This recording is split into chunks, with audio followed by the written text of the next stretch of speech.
अभ्यासात सांगायचं म्हणजे मी एकदम ढ होतो. अरे बाप. एकदम बॅक बेंचला बसणारा विद्यार्थी. स्वतःहून निवडणं आणि दुसऱ्यांनी लादणं त्यात खूप मोठा फरक असतो. बरोबर मग. रूमवर 8 जण होती. हं. 8 जणात मी एकटाच डोळस विद्यार्थी. सर्वसामान्य विद्यार्थ्यांमध्ये किंवा दिसणाऱ्या विद्यार्थ्यांमध्ये न राहता तुम्ही ब्लाइंड व्यक्तींसोबत राहायचं ठरवलं. आमची मैत्री, मस्ती करणं, ह्या सगळ्या गोष्टी केल्या, पण प्रेम वगैरे असं काही कधी करायची म्हणजे गरजच पडली नाही आम्हाला. अमृत लोखंडे सर म्हणजे अंध माणसातला राजा माणूस असं म्हणून ओळखलं जातं. ब्रेलला आम्हाला एवढा स्पीड नव्हता. मग आम्ही काय करायचो, 1-2 अंध विद्यार्थी पकडायचो आणि त्यांना आमचे प्रॅक्टिकल करायला द्यायचो. अरे बाप. शिक्षणाचा कागद वर्गात आला नाव देण्याचा की मी कुठेतरी लपून बसलेलो असायचो. त्यामुळं माझं नाव 1ली ते 10वी पर्यंत कधीच एकदा सुद्धा गेलेलं नाही भाषणासाठी. ज्या वर्षी मी एक्झाम दिली आणि पुणे अंध शाळेमध्ये मी शिक्षक या पदावर रुजू झालो. मी जरी प्रशासकीय अधिकारी झालो असलो तरी मी माझं वागणं थोडं पण चेंज केलेलं नाही. नमस्कार मंडळी, काय म्हणता? म्या आदित्य दापसे. अरे थांब तू कुठं आदित्य डापसे? मी आदित्य डापसे. सॉरी, मी काय म्हणलो? आदित्य दापसे म्हणलो काय? सॉरी. हा, म्या शशिकांत शिंदे, आपला सगळ्यांचा लाडका माणूस, आपलं सगळ्यांचं उमलत्या कळ्या युट्यूब चॅनलवर मनापासून स्वागत करतोय की. आणि हे आपला विदर्भातला पाठ्या, काय ओळख करून दे की तुझी. नमस्कार मंडळी, मी आदित्य डापसे. आज आपल्यासोबत आहे अशी एक व्यक्ती, ज्या व्यक्तीचा जन्म अगदी सामान्य कुटुंबात झाला, पण त्यांनी आपलं आयुष्य, आपलं तारुण्य, आपलं कॉलेज लाईफ सर्वसामान्यपणे जगण्याच्या ऐवजी काहीतरी वेगळ्या पद्धतीने जगण्याचं ठरवलं. त्यानंतर ते बराच काळ एक शिक्षक म्हणून त्यांनी काम केलं. त्यानंतर ते एका शाळेचे प्रशासकीय अधिकारी झाले. तर अशीच व्यक्ती आपल्यासोबत आहे. नमस्कार अमृत लोखंडे सर आपल्यासोबत आहे. नमस्कार. आपले सर कुठले आहेत माहिती का? आपले सर विठ्ठलाच्या गावाचे. यांचं विठ्ठलाचं काहीतरी वेगळंच नातं आहे की. सरांकडून ऐकूयात, सर काय नातं आहे तुमचं विठ्ठलाच्या, आपल्या पंढरपूरचं विठ्ठलाचं? बरं सांगा बरं जरा. नातं म्हणजे माझं जन्मस्थळ पंढरपूर आहे, माझं मूळ गाव पंढरपूर आहे आणि माझं सर्वस्व पंढरपूरच आहे. वा. ओके. शिक्षण सुद्धा पंढरपूरमध्येच झालं का? माझं 1ली ते 12वी पर्यंत संपूर्ण शिक्षण मी पंढरपूरमध्येच पूर्ण केलेलं आहे. वा. सर मराठी मीडियमने पूर्ण केलंय का? Yes, Marathi medium. वा, आपल्या मराठीची काय ताकद आहे. 1ली ते 12वी सर तुम्ही मराठी मीडियमने केलं? हो. बघा लोक हो, 1ली ते 12वी मराठी मीडियमने केलं आणि आज सर आपले कुठले अधिकारी? प्रशासकीय अधिकारी. मला बोलता सुद्धा येणार का त्याच्या आईला. बघा म्हणजे काय ताकद आहे आपल्या मराठी मीडियमची. बरं सर, काय सांगाल बरं तुमच्या शाळेविषयी? म्हणजे तुम्ही अभ्यासात नक्की कसा होतात आणि कसं झालं तुमचं शिक्षण? अभ्यासात सांगायचं म्हणजे मी एकदम ढ होतो. अरे बाप. एकदम बॅक बेंचला बसणारा विद्यार्थी. कधीच पुढे येऊन बोलायचं नाही. भाषण आणि माझा तर कधी संबंधच आला नाही. म्हणजे भाषण ही पद्धत माझ्यासाठी नव्हतीच असं मी समजायचो. त्यामुळे मी कधीच भाषणाला हात वर करत नव्हतो आणि कधीच पुढे जाऊन माझं नाव पण देत नव्हतो. 10वी पर्यंत शिक्षण मी दह कवटेकर म्हणून एक विद्यालय आहे आमच्या पंढरपूरमध्ये. दहचा अर्थ दत्तात्रय, हचा अर्थ हरिबाजी आणि कवठेकर. हे दह कवठेकर प्रशालयामध्ये मी 1ली ते 10वीचं प्रशिक्षण पूर्ण केलं आणि त्यानंतर कर्मवीर भाऊराव पाटील महाविद्यालय इथे 11वी आणि 12वीचं शिक्षण पूर्ण केलं. नावाजलेली रयत शिक्षण संस्था आहे बरं का ती. हो. एकदम नावाजलेली, विषयच नाही त्याचा. बरं म्हणजे मला हे कळत नाही, तुम्ही अभ्यासात एवढं ढवत असं म्हणताय बरं का तुम्ही, पण मग तुमचं नक्की शिक्षक व्हायचं ठरलं कसं काय? ठरलं असं की माझे काका अंध क्षेत्रात शिक्षक आहेत, एक विशेष शिक्षक आहेत आणि उन्हाळ्यात 10वीचे पेपर झाले, उन्हाळ्याची सुट्टी लागली आणि मी काकांकडे गेलो सुट्टीला. जसं आपण सगळेजण सुट्टीला कोणी मामाच्या घरी जातं, कोणी मावशीकडे जातं, तसंच मी माझ्या मावशीकडे गेलो होतो. तिथं माझ्या काकांकडं एक विद्यार्थी आला होता. आता नाव नाही त्याचं माझ्या लक्षात. ब्लाइंड आणि अंध विद्यार्थी होता. आणि त्यावेळेस मला अंध व्यक्ती काय असते हे समजलं. म्हणजे मी पहिल्यांदा बघितलं तर मी त्याच्याकडे बघतच राहिलो. एक वेळ असं वाटायचं की ही व्यक्ती नाटक तर करत नसेल. मग मी नुकतंच 10वी परीक्षा दिलेल्या होत्या, एवढी समज पण नव्हती त्यावेळेस. आणि माझ्या असं लक्षात आलं की हा माणूस बघतोय हळूच. त्यामुळं मी त्याच्या जवळ जायचो, डोळ्यासमोर त्याच्या असा हात फिरवायचो. असे माझे विचार चालू होते की नाही, याला दिसत असावं, कारण हा इतका व्यवस्थित कसा काय चालतो. कारण बस स्टँड पासून माझ्या मावशीचं घर जवळपास 3-1 किलोमीटरवर होतं. तो बस स्टँड पासून एकटा आला होता. मला हा इतका मोठा प्रश्न होता की हा आला कसा असेल, म्हणजे क्युरियोसिटी वाढली होती मनामध्ये. आणि मग असा एक संबंध अंध व्यक्तीचा पहिल्यांदा मला अहमदनगर जिल्ह्यामध्ये आला. आणि आता अहिल्यानगर झाले ते. अहिल्यानगर जिल्ह्यामध्ये एक माझा अंध व्यक्तीशी संबंध आला. आणि तिथून मग एक विचार आला की आपण यांच्यासाठी काहीतरी केलं पाहिजे. सर, आयुष्याचा मेन टप्पा ज्याला म्हणलं जातं म्हणजे तारुण्य. त्यानंतर म्हणजे तुमचं शिक्षण प्राथमिक झाल्यानंतर त्यानंतर तुम्ही पुण्यात आले. बरोबर. तुमचं कॉलेज लाईफ तुम्ही पुण्यात म्हणजे पूर्ण केलं. म्हणजे सर्वसामान्य विद्यार्थ्यांमध्ये किंवा दिसणाऱ्या विद्यार्थ्यांमध्ये न राहता तुम्ही ब्लाइंड व्यक्तींसोबत राहायचं ठरवलं. म्हणजे हो. काय असं वाटलं तुम्हाला की नाही, आपण इतर मुलांसोबत न राहता आपण ब्लाइंड व्यक्तीसोबतच राहूया, त्यांच्यासोबतच तुम्ही रूमवर सुद्धा होते असं कळलं? हो, याचं कारण असं की कसं असतं, काही वेळा परिस्थिती काही गोष्टींना भाग पडते. माझी परिस्थिती काय एवढी भरभराटीची किंवा एकदम गडगंज संपत्ती अशा परिस्थितीतून मी काय आलेलो नाही. मी एक सर्वसामान्य परिस्थितीमधून आलेला एक मनुष्य आहे. आणि त्यामुळं काय झालं, ज्यावेळेस मी 12वीचं शिक्षण पूर्ण करून पुण्यासारख्या ठिकाणी DED ला ऍडमिशन घेतलं. हे अंध विद्यार्थ्यांसाठी एक डिप्लोमा इन स्पेशल एज्युकेशन नावाचा एक कोर्स आहे. जो कोर्स पुणे अंधशाळा येथे चालवला जायचा. मग या संस्थेमध्ये मी त्या कोर्ससाठी ऍडमिशन घेतलं. माझं शिक्षण तर सुरू होणारच होतं, पण महत्वाचा मुद्दा होता की राहायचं कुठं. आता माझे सगळे जवळपास भरपूर रिलेटिव्ह पुण्यात आहेत, पण माझं एक तत्व होतं की मी कुणाच्याही म्हणजे कोणत्याही रिलेटिव्हच्या घरी राहणार नाही. मी माझा सेपरेट राहील, कसाही राहील आणि माझं शिक्षण पूर्ण करेल. याचा अर्थ असा नाही की माझे रिलेटिव्ह आणि माझ्यात वाद होते. नाही, आमचे संबंध एकदम चांगले आहेत आणि तेच संबंध खराब होऊ नयेत म्हणून मी तो निर्णय घेतला होता आणि मी आपल्या मुलांसोबत राहायचं ठरवलं. त्यावेळेस सर्वात प्रथम मला जो विद्यार्थी गाठ पडला त्याचं नाव होतं रघुनाथ खोत. हा पूर्ण अंध विद्यार्थी होता. आणि ज्यावेळेस वर्गात मी आलो त्यावेळेस तो आपला टाईपरायटर म्हणजेच ब्रेलरवरती नोट्स लिहत होता. आणि त्याचा स्पीड इतका होता की आम्ही डोळस आपलं लिखाण आणि त्याचं ब्रेल लिखाण हे जवळपास सारखंच होतं. मग त्या विद्यार्थ्यांची ओळख झाली. हळूहळू मग त्यांना विचारलं की तुम्ही कुठं राहता, काय राहता. मग त्यांनी सांगितलं काही मुलं त्यावेळेस ह्याला राहायची, आपले वाघोलीमध्ये राहत होते. तिथे एक हॉस्टेल होतं अर्जुन केंद्रे या व्यक्तीचं. आणि त्या हॉस्टेलवर ही मुलं राहायची. बऱ्यापैकी अंध विद्यार्थी आपले तिथंच राहायचे. मी एका तात्पुरत्या एका मित्राकडे राहत होतो आणि तिथून मग 1-2 महिने राहिलो. तोपर्यंत मुलांसोबत चांगली मैत्री झाली आणि मग आम्ही ठरवलं की आपण एक रूम घ्यायची शाळेच्या जवळपास आणि तिथं राहायचं. मग त्यावेळेस आम्ही एक रूम भाड्याने केल्यानंतर आमच्यासोबत 2 विद्यार्थी अंध होते. एक देवीदास कानडे, एक रघुनाथ खोत. अच्छा सर, मग तुम्ही 12वी पर्यंतच आपलं रयत शिक्षण संस्थेमध्ये आणि जे आपल्या मराठी मीडियम मधून शिक्षण घेतलं असं म्हणताय. हो.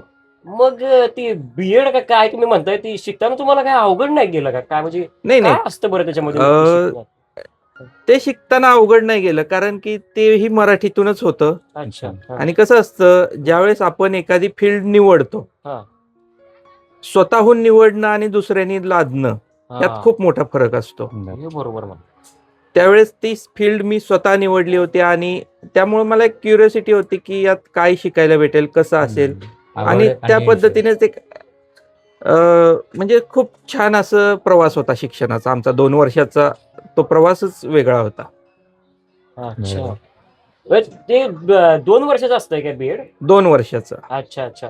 ते डोळस आणि ब्रेल लिपी शिकताना म्हणजे ते असं काय म्हणतात त्याला, ब्रेल लिपी अवघड नाही गेली का? एकदम असं वेगळंच असतं ना ते, कलम पाटी घेऊन किंवा ब्रेलर घेऊन हो. असं ते लिहायचं असते, आणि इकडे आपलं पेनाने लिहायचं असते. मग तिथं टिंब असतं तिथं तसं, आणि इकडं अक्षर काढायची असतात. मग ते तुम्हाला दोन्ही पण कसं तुम्ही मॅनेज करत होतात? वेगळं तर होतं, हा. पण आम्ही काय करायचो हा. की ब्लाइंड मुलं आणि डोळस मुलं, हा. तर आमचे ग्रुप केलेले होते. हा. हा. प्रत्येक ग्रुपमध्ये 1-2 ब्लाइंड विद्यार्थी असायचे अच्छा. आणि आम्ही त्यांच्यासोबत कॉम्पिटिशन लावायचो. हम्म. आणि असं करत करत ब्रेल हे आमचं सुधारलं व्यवस्थित. आमचंही ब्रेल चांगलं झालं आणि ते मुलं सांगायचे. आता कॉलेज जीवन म्हटलं की प्रॅक्टिकल हा प्रकार आलाच हम्म. आणि प्रॅक्टिकल खूप असायचे. मग आम्ही रात्र रात्र जागून प्रॅक्टिकल लिहायचो हा. हा.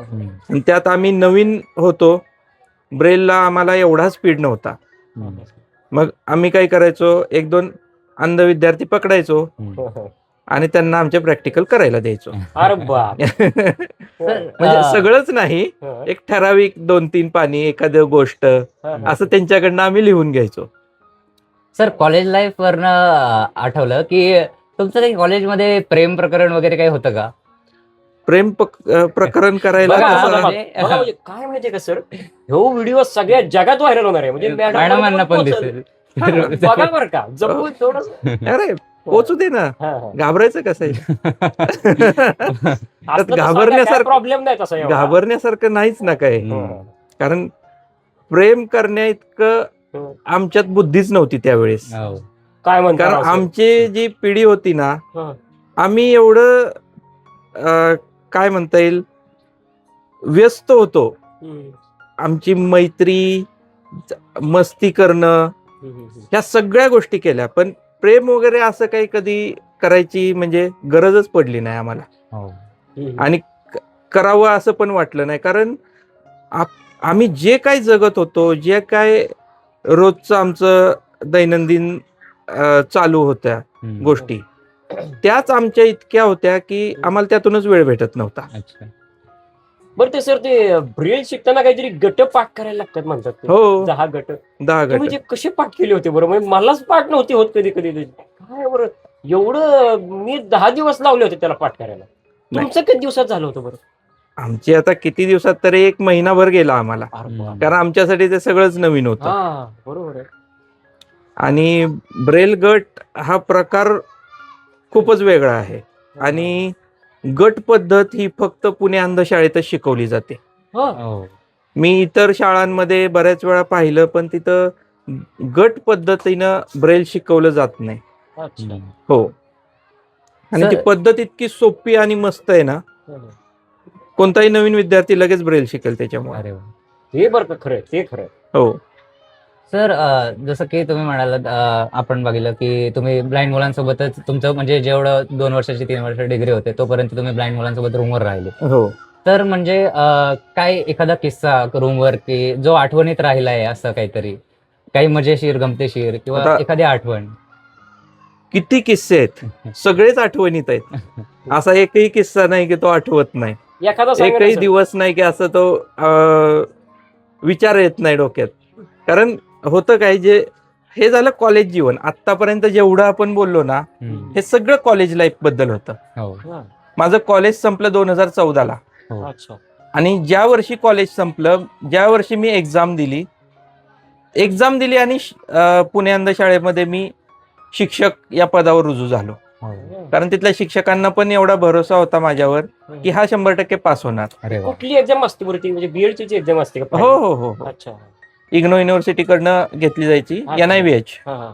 National institute of visual empowerment. इथून ती कंप्लीट केलं मी माझा कोर्स, आणि त्यानंतर मग माझं जॉब सुरू झाला. त्यावेळेस सुद्धा मी दिघी, पुण्यामध्ये दिघी हे ठिकाण आहे, तिथं मी मुलांसोबत राहिला होतो. आता मजा अशी होती की रूमवर 8 जण होती, 8 जणात मी एकटाच डोळस विद्यार्थी, आणि आमची मस्ती एवढी चालायची की काय विचारायची सोयच नाही. म्हणजे आजूबाजूचे संध्याकाळी ओरडल्याशिवाय आम्ही काय झोपत नव्हतो. एके दिवशी असंच झालं, मला माहित नव्हतं की शेजारची खिडकी उघडल्यानंतर, आमची खिडकी उघडल्यानंतर शेजारच्याची पण खिडकी त्यालाच लागून आहे. आमच्या बिल्डिंगची खिडकी उघडली. मी आलो, रूमची खिडकी उघडली आणि मस्त फॅन लावून बसलो. रूमवरचे दोघं तिघे, एक नितीन पवार, देवीदास कानडे, त्यानंतर आपला प्रवीण गीते, आमची मस्ती एवढी चालायची की काय विचारूच नको. त्यातली त्यात नितीन पवार आणि रावडे म्हणून एक विद्यार्थी होता, या दोघांची मस्तीला काय तोडच नव्हती. आणि मी आपल्या खिडकी उघडून बसलो. या दोघांचं नेहमीप्रमाणे आपलं सुरू झालं. कॉलेजवरून आले की मस्ती सुरू झाली. नंतर मस्ती करत करत नंतर आमचं जेवण वगैरे ह्या सगळ्या गोष्टी झाल्या. परत संध्याकाळी झोपताना तोच प्रकार. तो शेजारचा एक रिटायर मेजर होता, तो इतक्या जोरात ओरडला आम्हाला की काय विचारूच नको. मग शेवटी आम्ही काय केलं, खिडकी बंद केली. सगळी मुलं प्रत्येक जण एक एक कोपऱ्यात बसलं होतं, आणि ते मला विचारतात की खिडकी कुणी उघडली होती. कारण हे कधीच खिडकी उघडत नव्हते. मग मी सांगितलं मीच उघडले. अरे ते उघडायचे नाही, तो माणूस लय विचित्र आहे, असं तसं. हो, भरपूर शिवाय म्हणजे काय प्रकारच विचारूच नको. अशी धमाल मस्ती करत तुम्ही तुमचा म्हणजे तो सगळा जीवन पूर्ण पडला. तर सर, एक नॉर्मल व्यक्तीच्या आणि ब्लाइंड व्यक्तीच्या प्रेमामध्ये काय फरक जाणवतो की त्यांच्यासोबत तुम्ही एवढा कालावधी घालवला? विश्वास जो आपण म्हणतो तो, मला असं बरेच जण म्हणले डोळस व्यक्ती की अंध व्यक्ती कुणावर विश्वास ठेवत नाही, पण माझ्यासोबत असं कधीच घडलेलं नाही. आता तो काय मुलांचा विश्वास माझ्यावर असायचा ते काय मला माहित नाही, पण फक्त मुलांचाच नाही, कितीतरी शिक्षकांचा वगैरे. शाळेत पण असताना जेवढे पण ब्लाइंड शिक्षक होते जवळपास सगळ्यांचं ATM कार्ड माझ्याकडे असायचं. त्यांचा पगार मी काढून आणून द्यायचो. मुलांचंही तसंच. म्हणजे हा विश्वासच म्हणावा लागेल ना, त्यांनी माझ्यावर टाकलेला विश्वासच होता तो, आणि आपण त्याला कधीच तडा नाही जाऊ दिला. आणि काही असू दे, म्हणजे बऱ्याच वेळा विद्यार्थ्यांचे, आता एकटाच मी डोळस होतो, कितीतरी रूमवरती पैसे पडलेले असायचे मुलांचे, आणि रोज काही ना काही असायचं, तर आपण एक त्यांना रिटर्न करायचो. आणि या सगळ्या गोष्टी होत्या. हा तर पैशाचा विषय झाला, आणि बरेच अजून असे बरेचसे किस्से आहेत की कुणाचा भाऊ म्हणून गेलोय, कुणाचा काका म्हणून हॉस्टेलमधनं घ्यायला गेलोय. म्हणजे बरेचसे विद्यार्थी असे होते, हॉस्टेल असे होते की रिलेटिव्ह आल्याशिवाय सोडत नाही. कुणाचा काका भाऊ म्हणून जायचं. आता आमचा एकदा पिक्चरचा प्लॅन ठरला होता, आणि आमच्या मुलांसोबत काही मुली पण होत्या. सगळ्या मुली आल्या, एक मुलगीच आली नाही. अरे काय करायचं. मग कोणीतरी सांगितलं आम्हाला की ते हॉस्टेलवरून तिला सोडत नाहीत. मग मीच गेलो हॉस्टेलवर. आधी फोन करून सांगितलं की तिचा वडील बोलतोय आणि तिचा मामा येणार आहे, तर तिला तिच्यासोबत सोडा. मग आयडेंटिटी वगैरे मागितल्यावर मीच सगळं पाठवून दिलं माझे डिटेल्स, आणि मीच गेलो मामा म्हणून, तिला घेऊन आलो, आणि मग आम्ही पिक्चरला गेलो. सर, विश्वासावर आठवलं, म्हणजे एवढा विश्वास तुम्हाला सर, म्हणजे अमृत लोखंडे सर म्हणजे अंध माणसातला राजा माणूस असं म्हणून ओळखलं जातं. नाही, असं काही नाही बरं का. नाही, मी हे लई गोष्टी ऐकल्यात. म्हणजे जेव्हा तुमचं लग्न झालं तेव्हा पण तुमच्या लग्नात बाकी अंध माणसांचीच वरात होती डोळसांपेक्षा. हो. काय सांगाल त्याच्यावर तुम्ही? अंध विद्यार्थी भरपूर होते माझ्या लग्नात. इवन मी आपल्या मुलांचाच ऑर्केस्ट्रा सुद्धा माझ्या लग्नामध्ये अरेंज केला होता. तर इतकं आवडलं त्या लोकांनाही आणि ते मुलंही खूप एन्जॉय केला सर्वांनी. मस्त. सर, त्यानंतर तुम्ही बरेच वर्ष ॲज अ शिक्षक म्हणून खूप कमी पगारामध्ये काम केलं. त्यानंतर लाईफने युटर्न मारावं तसं थेट शिक्षकाच्या पदवीवरून तुम्ही एका प्रख्यात शाळेचे प्रशासकीय अधिकारी झाले. तर त्यावेळेसची भावना काय होती? नाही, ज्यावेळेस मी शिक्षक होतो त्यावेळेस खरंच खूप एन्जॉय केला. मुलांसोबत मस्ती करत मुलांना जेवढं ज्ञान देता येईल तेवढं देण्याचा प्रयत्न केला. आणि असं नाही की मी 100% ज्ञान मुलांना द्यायचो, बऱ्यापैकी ज्ञान मुलांकडनंच मी शिकायचो. आणि मुलांमध्ये राहत असल्यामुळं समजायचं की मुलांना काय द्यायचं. मी मोठ्या मुलांमध्ये राहायचो ना, त्यामुळं मला समजायचं की ह्या लहान मुलांना नेमकं कशाची गरज आहे, कुठलं ज्ञान आपण यांना दिलं पाहिजे. कारण हे बाहेर पडणार आहेत इथून. शाळा म्हणजे काय सर्वस्व नाही, बरोबर. कारण तिथंच त्यांचं आयुष्य पूर्ण जाणार नाही. एक ठराविक वेळ आली की त्यांना तिथून एक्झिट व्हायचंय आणि स्वतःच्या पायावर उभा राहायचंय.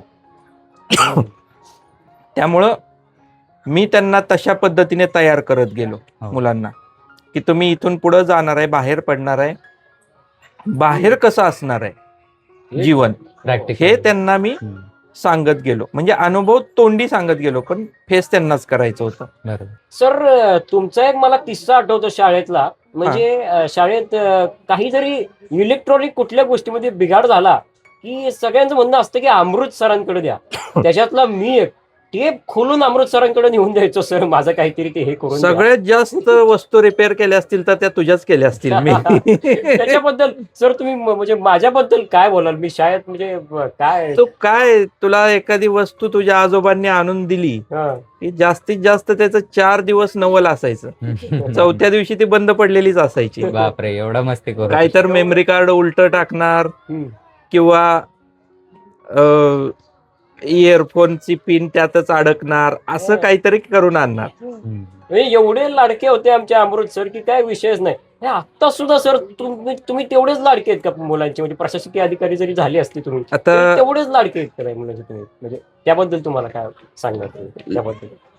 मी जरी प्रशासकीय अधिकारी झालो असलो तरी मी माझं वागणं थोडं पण चेंज केलेलं नाही. हे खूप मोठे हे जाणवतच. कारण पद म्हणजे सगळं काही नाही. पद घेऊन आपण सगळं काही करू शकत नाही.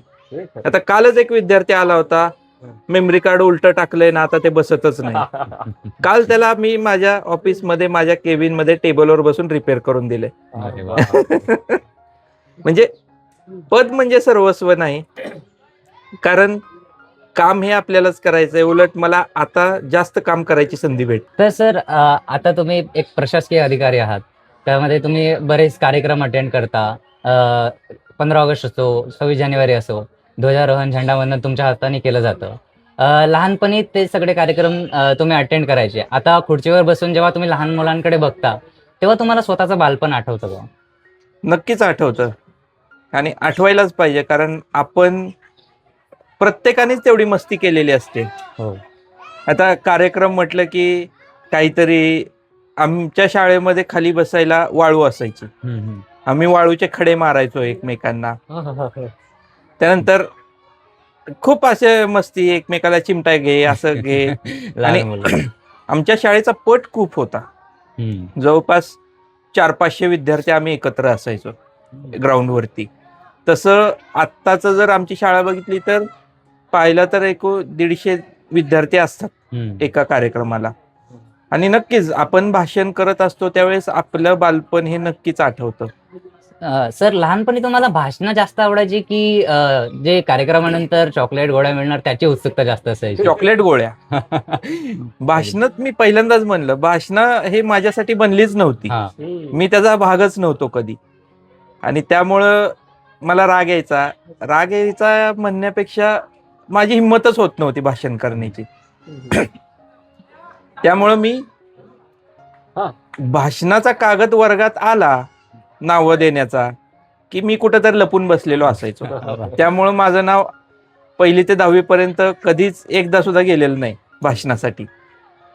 आणि नंतर ज्यावेळेस शाळेत लागलो त्यावेळेस ते खूप अवघड गेलं मला, की आपण कधीच भाषण केलं नाही. आपण आता 12वी आपली झाली, आपण एक प्रोफेशनल कोर्स करतोय काहीतरी, अशा ठिकाणी आपल्याला भाषण करावं लागते ना. आपण ज्यावेळेस तशा वेळेस आपण स्टेजवर जातो त्यावेळेस आपलं मनस्थिती खूप भयानक असते. स्टेज डेअरिंग 0 असते त्यावेळेस. त्यामुळं हे माझ्या डोक्यात होतं. मी माझ्या वर्गातल्या प्रत्येक मुलाला उठून भाषण करायला लावायचो पहिलीपासूनच. ते माझं लक्षात ठेवून. त्यामुळं आणि नक्कीच आपले अंध बांधव जे असतात ना, हे भाषणात खूप चांगले असतात. तशी त्यांची जशी तयारी करून घेऊ ना आपण, तशा पद्धतीने ते घडतात. तर असे आपले सर होते. सर एक शेवटचाच प्रश्न विचारतो मग आपण शेवट करू. सर एवढे तुम्ही अंध बांधवांमध्ये राहिले, एवढे तुम्ही आता एका शाळेचे आपले अधिकारी आहात, प्रशासकीय अधिकारी आहात, तर मग मला एवढंच विचारायचं की तुम्हाला असे रात्री अपरात्री फोन येत नाहीत का? येतात. काही ना काहीतरी आपलं चालूच आहे, काही ना काहीतरी आपलं. मग मॅडम चिडत नाहीत का त्या फोनवर? कधीच नाही.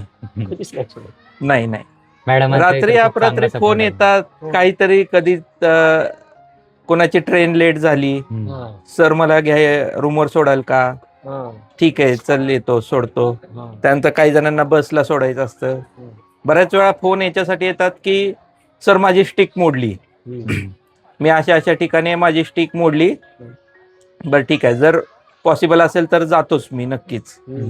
त्यानंतर बऱ्याचशा विद्यार्थ्यांचे फोन काहीतरी मेडिकल इमर्जन्सी असते आणि अशा कंडिशन मध्ये दवाखान्यामध्ये कोणीतरी विटनेस बोलवा किंवा ओळखीचं कोण आहे, मग अशा वेळेस मी जातोच नक्की.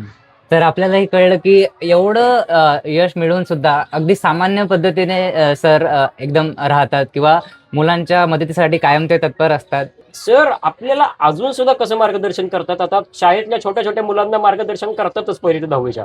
आता सर त्या दिवशीच म्हणले, आताच म्हणले की काल मी त्या पोराला ते काय ते कार्ड घुसलं होतं ते लॅपटॉप मध्ये का टेप मध्ये ते डिव्हाइस मध्ये. डिव्हाइस मध्ये नीट करून दिलं. आणि आम्ही आपलं ते एक हे काय म्हणतात त्याला, रात्री एकदा त्यांना फोन केला होता दवाखान्यात जायला एकदा, तेव्हा अर्ध्या रात्री सर आमच्या रूम मध्ये आले होते काय झालं नक्की विचारायला.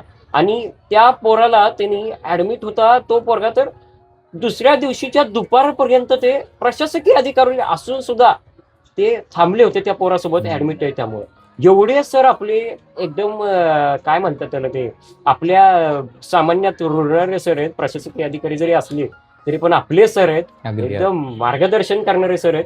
कधीही लागलं तरी आम्ही आमच्या लाडक्या सरांकडे जात असतो. खरं सांगायचं म्हणजे मला स्वतःला आपल्या सगळ्या बांधवांसोबत राहायला इतकं मस्त वाटतं, म्हणजे एक वेगळीच मजा आहे त्याच्यात. म्हणजे कोण तुम्ही असा किंवा माझे जुने कोणी विद्यार्थी असो, आत्ताचे विद्यार्थी चालूचे, किंवा एखादी अनोळखी जरी व्यक्ती असली पण ती अंध आहे, तर मी कमीत कमी तिला नाव तरी विचारतो. आणि कुठं चाललाय, कुठल्या शाळेत शिकलाय, पहिला प्रश्न असतो नाव, त्याच्यानंतर कुठल्या शाळेचा आहेस, इथं कशाला आलाय, काय मदत पाहिजे का, म्हणजे अशा एक बेसिक गोष्टी मी विचारतोच. आणि तिथून मग ओळख त्याची होतीच, थोडीफार ओळख करून घेतो. त्याच्यामुळेच माझा असा मित्र परिवार तुमच्यासारखा चांगला फुललेला आहे. आणि ते मित्र परिवार फुलवण्यासाठी त्याला कंटिन्यू त्यांच्या सोबत राहणं गरजेचं असतं, त्यांच्या समस्या समजून घेणं गरजेचं असतं. फक्त त्यांच्याकडनंच काहीतरी घेणं, त्यांच्या मदत करणं, ह्या गोष्टी नाहीत. एक आनंद वेगळाच आहे त्या गोष्टींमध्ये. सर असेच तुमचे आशीर्वाद, असंच तुमचं मार्गदर्शन आमच्यासोबत सगळ्यांसोबत राहू द्या. तर असे होते आपले सर, आणि अशा ह्या सरांसोबतच्या गप्पा. तुम्हाला ह्या पॉडकास्ट कसा वाटला ते सांगा. आणि हो, अशाच नवनवीन इंटरव्ह्यू पॉडकास्टसाठी, अशाच नवीन गप्पा ऐकण्यासाठी, अशाच नवीन कविता ऐकण्यासाठी आपलं उमलत्या कळ्या चॅनल सबस्क्राईब करायचं म्हणजे करायचंच. काय आदित्य? बरोबर. हा.